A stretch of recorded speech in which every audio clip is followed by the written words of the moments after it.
মোদিজি আসছেন বাংলায় মেট্রো উদ্বোধন করতে। সকাল থেকে বিজেপি বাংলা হাজারো পোস্টে ভরিয়ে দিচ্ছে সোশ্যাল মিডিয়া। কিন্তু আপনারা জানেন কি, এই অরেঞ্জ লাইনের টাকা আর সময় কবে আর কে স্যাংশন করেছিলেন? একটু গুগলেই লিখুন অরেঞ্জ লাইন কলকাতা মেট্রো।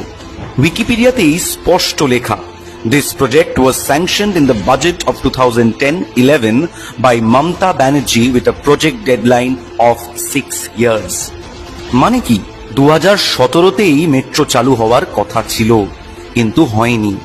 2014তে মোদিজি ক্ষমতায় এসে বাংলাকে বারবার বঞ্চিত করেছেন, কাজ আটকে রেখেছেন, দেরি করিয়েছেন। আর আজ 9 বছর পর ভোটের আগে হঠাৎ মনে পড়েছে মেট্রোর কথা। তাহলে বাংলার প্রশ্ন, 9 বছর কেন দেরি হলো? টাকা তো আগেই স্যাংশন ছিল। কাল যখন মোদিজি আসবেন, এর উত্তর চাইবে বাংলা। জয় বাংলা।